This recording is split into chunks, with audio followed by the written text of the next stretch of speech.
All right, Bigfoot Society. You've got the privilege of talking to Mr. Randy Hutchings again. It's been a few years, Randy, since we last talked, but welcome back to the show. How are you? Thanks for having me back, man.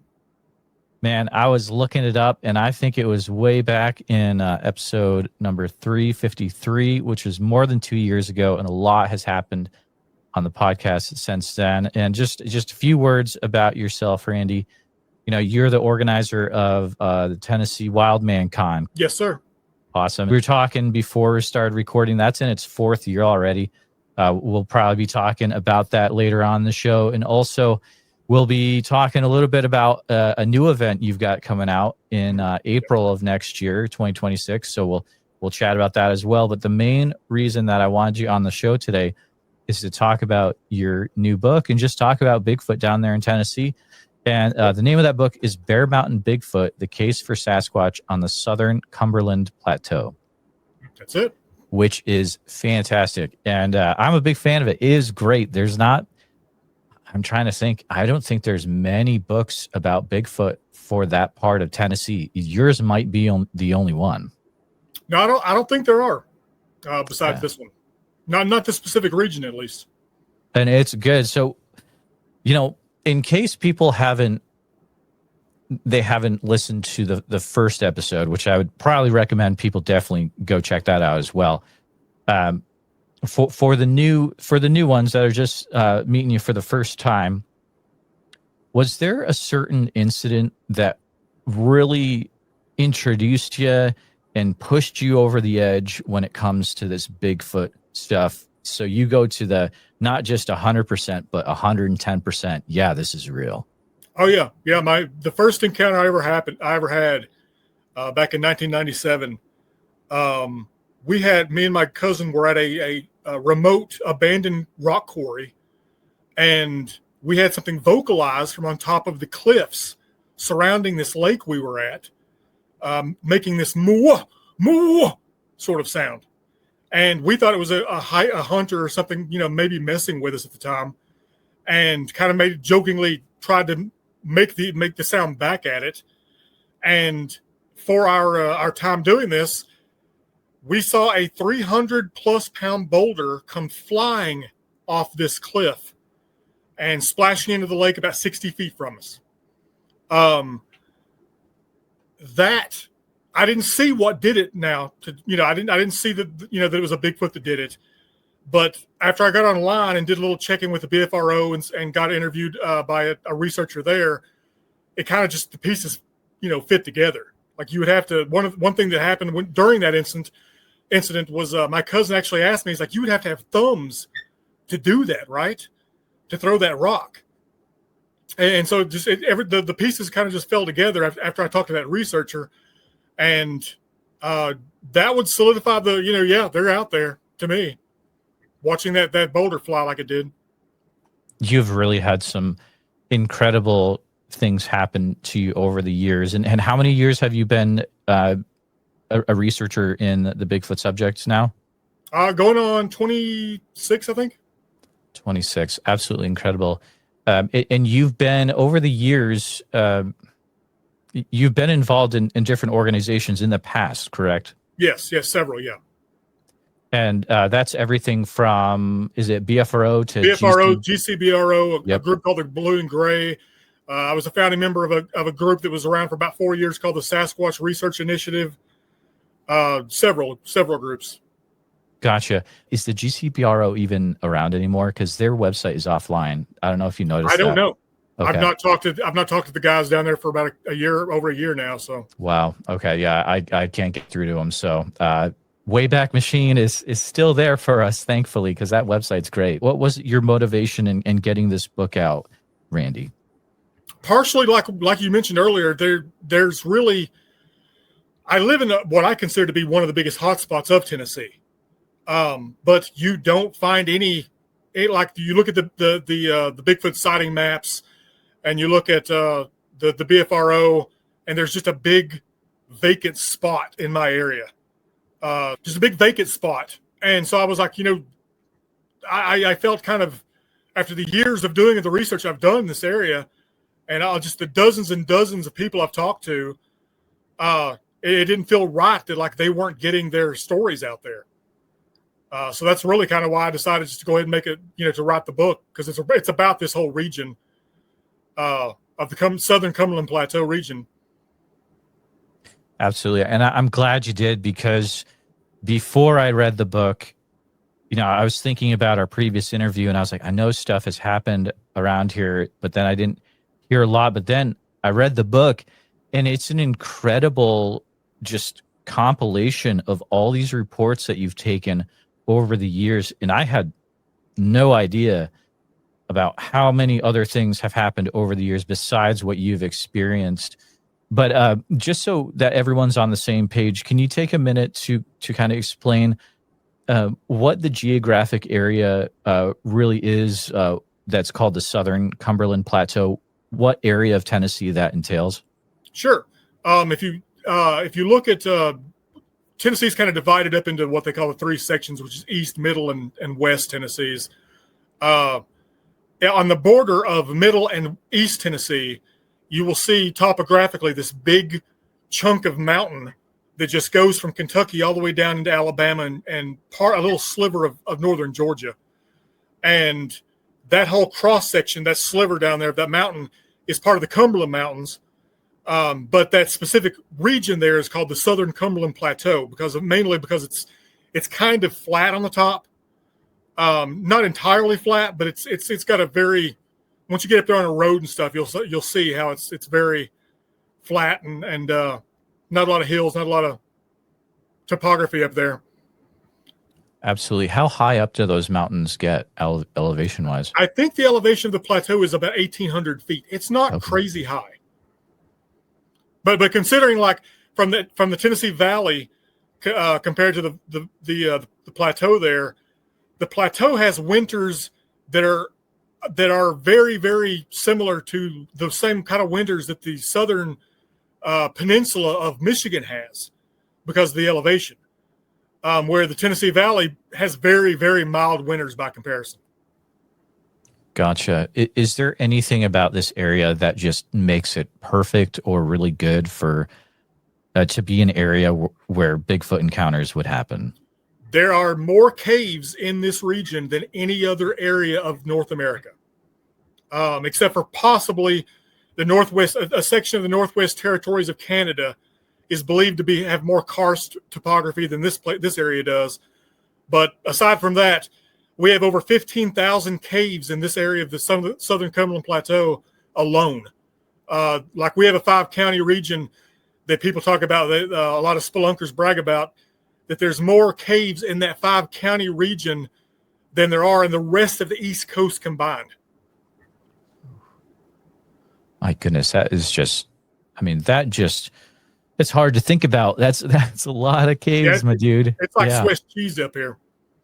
And you think about the stuff that could be hiding in those, probably even other things besides Bigfoot, but we're sticking to Bigfoot for this. But oh man, I don't know if you've ever seen The Descent. Yikes! Yeah. My son, my oldest son, the first time he ever went caving, the night before, he said, "Can we watch a caving movie?" So I turned on The Descent and let him watch that. Which probably was not a good idea because we got to the cave and he was just like, "What was that? What was that? What was that?" Oh, not good. Yeah, it's a great movie though. It's wild. It's a wild one. It freaked me out, and it was in the daytime. Is there an account that you were able to share in Bear Mountain Bigfoot that you're like, I'm so glad this is able to finally get out there in the open, and that the rest of the world is aware? Were there any highlights that you were able to share that really come to mind? One that I really, really I felt privileged to have heard was there's an elderly gentleman named Mr. McBride, and I got to visit with him. He's lived up on the plateau his entire life. He was 82 at the time that I took the tale from him, and he basically explained how his uncle back in the 1920s. For over a week was trailed by a female Bigfoot in the woods. And that at one point this Bigfoot actually motioned, put its arm out and motioned, the kind of the come to me kind of motion. And his uncle, he was talked about that his uncle was very, very convinced that this Bigfoot was sweet on him. And I found that I don't know, you don't come across stuff like that, you know? Yeah, it's very rare. And I was, when I read that, I was like, oh man, that's really interesting. I think I've heard it maybe once. You hear several instances of male Bigfoot trying to like mess with females. Yeah. But I don't know of any other story off the top of my head of a female Bigfoot trying to do the same to a male. Exactly. And that's why it was very interesting. Another one that I thought it really took me back when I read it was the Hills Creek attack. Yes. Mm-hmm. Yeah. That happened back in the 60s. And so, yeah, go ahead. Okay, so there was we talked to the nephew of the lady that this happened to in the story, and basically there was it was this gentleman's aunt, his uncle, and the uncle's soon-to-be wife. It was a girlfriend at the time, but they were riding horses in the Hills Creek area of Tennessee above what's called Hills Creek Spring. It's a big, huge spring, puts out just hundreds of thousands of gallons of water a day. And they were trekking on horses in the trails above this spring area. And as they were going up this hill, they basically said that this large monkey-like thing comes jumping out of a tree above the aunt and lands on her and the horse with such force that it takes the horse to the ground. And he begins pummeling the lady with his fists in this aggressive fashion. And by the time they get the horses turned around to see what's going on, this thing has jumped up and is running off and back up into the woods. And the woman had just a mental breakdown from what we were told from this instance. Like she wouldn't go horse riding anymore. She wouldn't go hiking up there where she was very outdoorsy before this. She wouldn't go up in that area at all anymore. My goodness. Is this a place that you have investigated yourself as well? Oh, yeah. Yeah. The Hills Creek area actually funnels into a hollow called the Dry Creek Gulf area. And I personally have had several instances that happen up in Dry Creek Gulf. Wow. And would you say that this account from the 60s probably the most aggressive attack that I've ever heard on this podcast? I was thinking about it as I was reading it. I was like, I've never seen anything that even comes close to this. Is that an outlier for this area, or have you heard things that are similar with other aggressive reports? I have spoken to several people that have had aggressive encounters in Dry Creek Gulf in that region, but nothing to the degree of actually being attacked to that degree. No, like trees being pushed down while they're camping, as like kind of they took that as a threat, an intimidation display, but not being directly, attacked in that fashion. No. Mm. It really is wild stuff. On this Southern Cumberland Plateau area, do you find that there's patterns in the reports that you get from witnesses where, okay, so this one, here's a white one, here's another white one. Do they all look similar, or do some of them maybe look more ape-like and some look more Neanderthal? So it's across the board? We've actually, I would say it's across the board from the descriptions we've had. But what are you talking about with individuals and correlations? There is an area up there that's about 6.5 miles by 6.5 miles square on Highway 8. We call that the Sasquatch Highway because of all the activity going on up there. But on Highway 8, and it seems like all of these houses are sharing the same individual that's window peeking. And the reason that we believe it's the same individual is they said that they've seen a gentlemanly gray swath of hair that comes off of his brow.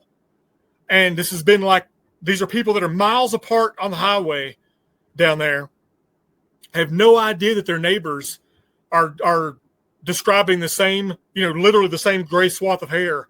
Yeah. It's crazy. That's the Atticus Bigfoot, right? That is Atticus, yes. Yeah, right. Yeah, that comes up in the book, and it's a fascinating read. I mean, listeners, you really do need to get this book, because we're kind of just skimming the surface here with a few things, but it is very cool. You go into how some of those individuals have had interactions with Atticus, and yes. I believe there's involvement of Tibetan singing bowls and all sorts of interesting factors in play. It's a great read. Thank you. A location that, and I can't remember if it came up the first time, but it came up a few times in this book, which I thought was very interesting. It's White Buffalo Mountain. Yes. What's the weirdest thing you've experienced or heard of from White Buffalo Mountain? Me personally, and this isn't in the book, the weirdest thing I've experienced personally up on that mountain, and this has happened to myself and 2 other people now, individually, like at separate times, completely separate times. It's like we have been gifted lost items back. At one point, I used to walk around with a prospecting hammer on me at all times to take, because we have a lot of fossils in this region, and it's an easy way to get fossils out of rock and stuff. I lost my prospecting hammer up on White Buffalo one time, and weeks went by. I'm coming down a different part of White Buffalo on a different trail, and there's my hammer right in the middle of the trail. Oh, man. I still, to this day, have absolutely no way of explaining that. Was it Bigfoot that did it? We talked earlier about other stuff in caves. There's a lot of legends of little people on that specific mountain too. So it's like, did something gift it back? My friend though he lost a survival knife on that mountain, and he lost it on top of the mountain. We know right the area that he lost it, but we couldn't find it. We spent 45 minutes at one point one day backtracking, trying to find this guy's survival knife. It was a gift from his sister. And as we're ascending several weeks later, we stop on this log that's across the trail, and we're going up a different trail. We stop on this log. We have about a 20-minute little conversation between us, just shooting the, proverbial, and he looks down at his feet, and there's his knife sitting at his feet. There's weird stuff on that mountain. Specifically on that mountain, I actually have gotten to talk to a Yuki elder named Mr. Ironhouse, and Mr. Ironhouse was telling me that in his people's traditions, they got absorbed by the Cherokee Nation. Basically, the Yuki Nation did. In their traditions, White Buffalo Mountain is considered a sacred mountain, and that it's a mountain of doorways, as he put it. And when I asked him to explain what he meant by doorways, I'm like, do you mean all the caves that are on the mountain? He's like, no. I'm talking about portals. And I'm like, okay. And he's like, yeah, there's certain times of year doorways will open up on the mountain. And I'm like, well, what happens if you go through the doorways? And he's like, it depends on the kind of person you are and where you end up. Oh, man. So, wow. It's a wild place up there. That is really intense. Have you ever experienced anything up there where like you're some people will report they're walking along, they feel electricity or something out of the ordinary, or things change, it gets really quiet? Is there anything like that ever up there for you? The strangest thing that I've had happen to me on White Buffalo is I got zapped, or what they call zapped. But I'm pretty sure that was, Sasquatch behavior that happened. So I'm not sure what they do when they zap you, if it's infrasound or whatever it is, but that zapped me. So when it hit me, it felt like all of the energy came out of my body, like just at once. And I literally had to sit down and take a nap on the mountain. The researcher guy I was with was freaked out because we were having wood knocks happen around us when this happened. He was like, for 45 minutes, I'm expecting them to come after me, because you're laid up in a ball out. Oh, that's scary, dude. So Yeah. let me make sure I get it right. So wood knocks everywhere, and all of a sudden you're like, time to take a nap. It sounds like, was it in the fetal position or just kind of Pretty much, roll up? Yeah. Wow. I just rolled, like laid down and rolled up, and that was it. How did you get out of that? Did it just like leave all of a sudden, or? I just woke up. Yeah, I just woke up and was like, whoa. And even when I woke up, though, I felt completely drained. I've never felt anything like that out in the woods any other place. Yeah, it'd be interesting to see, to look up like U.S. government geological maps. You can look up like, what is it? I've been looking up like magnetic anomalies, and see if that's something where it occurs in that mountain area. Yeah. There actually is a well-known magnetic anomaly up on the plateau called I think it's called the mid-crustal gravity high. There used to be the Cumberland Plateau Observatory, seismological observatory, was up on the mountain for several years, doing seismological tests. They were actually monitoring nuclear tests in Russia up there. But they found that gravity high, which is supposed to be some sort of weird electromagnetic effect that's up on the mountain that goes up to 5,000 feet up above the plateau. But that is extremely interesting, because I mean, you start looking into that, and then you start looking into where the Bigfoot encounters are reported, and I think there could be some correlation. I mean, for example, you've got like the Cascade Mountains of Oregon and Washington, tons of reports, but also some weird magnetic anomalies out there as well. Yeah. So just it sounds like a fascinating area, but one that you probably wouldn't want to take lightly, going up to White Buffalo Mountain, especially if it's, by the tribes in the area. It's regarded as a sacred area. You'd want to definitely treat it with respect, I would think. Yeah, I have nothing but respect for that mountain. There's been twice I've tried to ascend that mountain in August, and I got sun sick both times. Whoa. And I literally took it personally, like the mountain was like, no, you're not allowed here on August.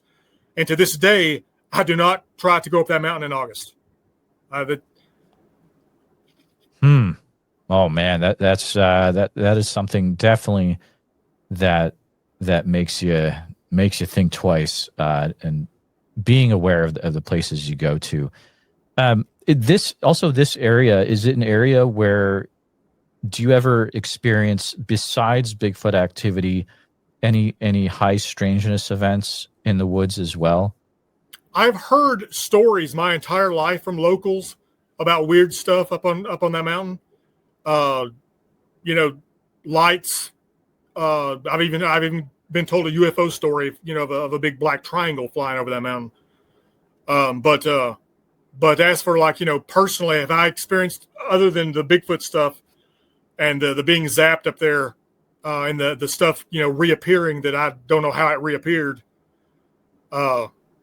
That's pretty much my experiences up there on the mountain. Mm. Do you have a, let me think how I want to ask this. Based on your years of research and talking to people that have had activity and having interactions yourself, do you have any thoughts about what you might think Bigfoot is in this particular area? What I think they are personally, and this is, I went into this, I'm not going to lie, I went into this when we first found our hotspot. I was very, very devoutly of the, intelligent cryptid ape camp. It was a flesh and blood, really clever ape that for whatever reason we just haven't discovered yet. I no longer believe that. I believe, based off of what I have experienced myself, especially in our main research area, that these are some sort of, like the Native Americans said, there's some sort of human tribe. They're they're a cousin species to us, or maybe as far removed as us as Neanderthal is. But they're related to us somehow. They're as intelligent as we are, I think, based off just reactions we've had. Yeah, I think they're closer to us than we feel comfortable admitting. Was there a certain event that happened that made you make that switch from one viewpoint to the other? Mostly, my third sighting involved seeing a juvenile. Oh, yes, yep. And when I saw that juvenile, I was going through Mountain Laurel, really, really just tons of Mountain Laurel. And when I saw it, it was up under a root ball. And at first I thought it was a hole in the ground because it was so dark. And then it shifted. And when it shifted, I could tell that it went like this. And it was shifting from looking at me to tucking its jaw down onto its chest, kind of similar to the way a kid does whenever they're in trouble. That like they're trying to hide to not be in trouble. And Jeremiah, that thing did not look like a monkey. It looked like a kid. It looked like a black-skinned, black-haired kid. And it affected me so much that when I got home and my wife, pried it out of me what I saw, like I broke down into tears. Yeah. Like it really affected me deeply. I mean, as a father, like just my wife said, what did you think was going to happen if you kept going up there? What did you think you were going to see? And I always was like of the opinion, I'm going to see like something duck behind a tree, or I'm going to see maybe something poke, its head up, or, something like that. I'm not going to see a kid looking like it's scared and trying to hide from me. And so that really changed the way that I felt I went about this, because now it's like, I don't feel like I'm dealing with a pod of apes. I'm dealing with a family. Absolutely. I remember us having that conversation in the first time we talked, and even back then, I could tell it extremely affected you, and you talk about it in your book too, and a person will talk in a certain way and they'll write in a certain way, and in both ways you can totally tell it affected you. Probably one of the most intense things you experienced in your life, I would imagine. Yeah, it really was. It was wild to listen and also to read it. Do you believe there's any times where you've had any communication in any way with the Bigfoot that you've been interacting with in these areas? Well, I mean, it depends. If you consider wood knocking, to be communication, then more than I would like to admit. Like we regularly get wood knocking up in our main research area, and I to this day still do not understand why. I don't know if it's I just have this weird feeling that it's just them being friendly. I know that sounds lame. There's nothing deeper to it, but like I don't think so. That's the way it feels. It's just like they're like, yeah, shut up now. But there has been a couple of instances where I've had we've heard vocalizations up there several times. One time we had vocalizations with we were sitting out there for over an hour, and just it sounded like a baby, like a human baby started babbling. And we just look at each other, like what? And right after the baby stops babbling, something goes Saesaw. And wow. I don't know what Saesaw means. I don't know if that was the name. It was like, shut up. If it means shut up, what? But like, it was very much a reaction to this baby babble. And I to this day, I'm convinced now that like one of the females probably brought her little one in to look at us, and the baby got bored, and she was, exclaiming. Is that brought up in witness reports as well, where they hear them say strange phrases or maybe things that can be attributed to different Native American words or things like that? most times when I've talked to people, they don't generally have specific words that they heard. Okay. They're just like, I heard some gobbledygook, or I heard some, some kind of ramble that sounded like language, but I couldn't make out what it was. Gotcha. The only reason I know that the Sai saw, and like there was another instance where we got yelled at, and we got yelled at the word awa. I don't know what awa means, but at the time we had been gifting peaches in this one specific area, and we had taken these peaches out, and we would always take a peach out and eat the peach where we left the peaches to show them, like, look, they're good peaches. They're not poisoned, something like that. That's what was going through our heads, at least. And we had that awa yelled at us. And I actually had a really famous author that told me, he was like, I think they were trying to tell you, I want. And, awa, I want. I don't know. It's very interesting. Sometimes, I'm thinking of a few times out in the Pacific Northwest that they've captured on audio some form of maybe syllables. And then thinking other interviews I've done, I think the word Enoch or knock has come up a few times. Knock. I've heard knock several times. Yeah. Yeah. Is that something you've heard yourself, or you've actually heard knock? I've heard Oh, really? Like the vocalization knock. Yeah. It's not a knock. Wow. So. Oh my goodness. Well, there you go. Wild stuff. Let's talk a little bit about, you have a great, well, I don't know. It's a conference, right? It's a con. Yes. Yeah. Yeah. Mm-hmm. So the Tennessee Wild Man Con, and you're already in your 4th year, which is wild. This last year, our 3rd year was this last August, and we had 1,200 attendants, over 1,200 attendants. We've moved the con to a much bigger facility that can handle all of the attendance and all the guests and stuff that we have. But no, it's gotten way bigger than it was the last time I talked to you. Yeah, definitely. Wow, I did not know you were over 1,200. That is actually that puts you up there in the ranks with the other guys I'm thinking of right now. That's awesome.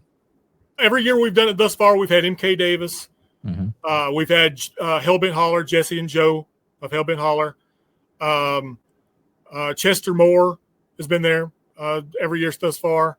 And then we usually have like the guys that are always there every year because they're nearby and they don't care to travel. And then we'll have guests from farther out. Like this last year, our guest of honor was R. Scott Nelson from the Sierra Sounds, the crypto linguist. He was really cool. Really got along well with him. Another year we had Ron Moorhead as our guest of honor. This last year we had Tim Kumbo Baker. Great guy. Yeah. We had altogether we had nine special guest speakers, and then we had 5 special guests on top of them that were just there to visit with fans and stuff like that. Wow. So, and that doesn't include vendors, right? No, we had 86 vendors on top of all that. Holy mackerel, 86 vendors. Yeah. Wow. Yeah, we sold out all of our vendor space. And is it a lot of Bigfoot stuff, or I know some places are like only Bigfoot stuff, but some places are like, okay, be Bigfoot, but it can be other stuff too. What kind of vendors? It's Bigfoot and other stuff too. Okay. Like we try to keep it's 2 floors that we're using. So we tried to keep all the really Bigfoot associated stuff on the 1st floor, and then all the other stuff, up on the 2nd floor. Gotcha. We had a game company that came this year and got a table, and they were promoting their cryptozoology capture Bigfoot game. There, like that, it was the first place it was being released. Like that, we were their, their initial exposure to the world, which I thought was kind of cool. Oh wow, that's awesome! It's like a board game. Yeah. Okay. Yeah, I'll have to get I'll get the name of it and send it to you. Yeah, I totally love stuff like that. So definitely pass it over. Yeah. There's there's an old antique one, Bigfoot board game from back in the 70s or the 80s. If people can look into that, that's an old one. It's hard to find. but so you've got the Wild Man Con, but then this coming year, April 2026, you have something really cool. And you'd brought it up before we started. And then in my mind, I was like, oh, yeah, I've totally heard of this. So it is actually a really cool idea. Do you mind talking a bit about what the Tennessee Cryptid Campout is going to be in April? Sure. It's going to be from April 13th to the 17th of 2026. What we kind of did was we've got a dream team of researchers, and what we're doing is we're actually hosting it on our primary research area that I talk about in the book. And what we're doing is we're bringing in these researchers from all over the U.S. We've got Jesse and Joe from Hellbent Holler. We've got Ronnie LeBlanc from Expedition Bigfoot, Chester Moore from Dark Outdoors. They're all coming in, and we're dropping them into our research area with 40 attendants. We've got eight spots left so far, but 31 attendants so far. Dropping them into the middle of an active Bigfoot area that has continuing, activity, and seeing what we can accomplish over 4 days. So that's wilder than I thought, because I didn't make the connection about it's in your research area. That's a really, really big deal, because I'm thinking there's so many guys out there that are like, they're not going to let you go into their research area, but you're pretty much opening up the gates, and you're like, yeah, come on in, and let's bring some friends along too. We've been in that research area for 12 years now. Wow. And we kind of figured, we're like, look, unless you know exactly where to look, like we kind of know where they hang out in that area. I'm not really worried about, not hugely about other researchers coming in and souring my area, because they've been there for over 40 years. That we've got research, or we've got reports going back 40 years now in that area. In this area. So I don't think they're going anywhere. Okay, so is this? I can take this out too. Is this Area 1 then? Yes. Okay, cool. If I need to take that out, just let me know. No, you're good. Okay, cool. So it's some people are just like very protective, and it takes a while to get used to. You're very giving with your information, Randy. That's pretty cool. I think that's one of the problems with Bigfooting is nobody wants to share any information, and it is, yeah. It's going to be our let's say, we're not going to say our downfall, because that's too negative and not fun. We'll say potential downfall will be the not sharing information. It's just crazy to think about. But so when people sign up for this, is it a thing where they're putting their tent up and they're tenting for a few days, or what does that look like? No, they have cabins. You're going to be put in a cabin with another person. If you get a ticket. We've got actually a couples ticket that's actually cheaper if you get the couples ticket. But if you get the couples ticket, you get your own private cabin. Otherwise, if you're in there as a single person, you're going to be put into a cabin with another person. But the cabin's got beds, electricity. You're not roughing it, really. It's kind of one of the pluses of where our research area is. It just so happens to be next to a very nice group campsite. Oh my goodness, that is like very rare for these things. Extremely rare. And people be cooking over a fire and things of that nature? I know we've got a tavern keeper for the whole time. For $100, you can feed yourself for 4 days, the whole 4 days. There at the camp out. He'll be cooking breakfast, lunch, and dinner. If you want to bring your own food, you're welcome to bring your own food. I noticed some campouts don't want you to bring certain kinds of video recording equipment and stuff. We don't care. Bring all the video recording equipment you got. Bring audio equipment if you got it. If you've got thermal, this is the time to bring it. Everybody's bringing all their good stuff. Bring yours too. So this is an extremely rare event. I mean, I'd almost say it's almost like a unicorn, because as you mentioned, you don't have, there's other events where if you capture stuff, well, let's leave it there. You know what I'm talking about, but you guys are very cool in that yeah, if you want to just enjoy it, or if you want to go and like make a vlog with a video camera, I mean, that's cool too.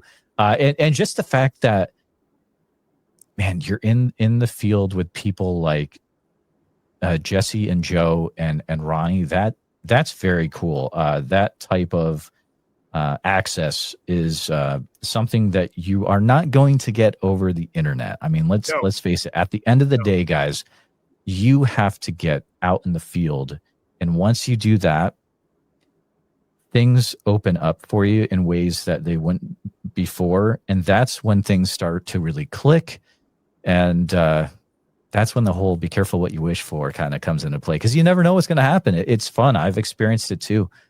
My goodness, this is really, really cool.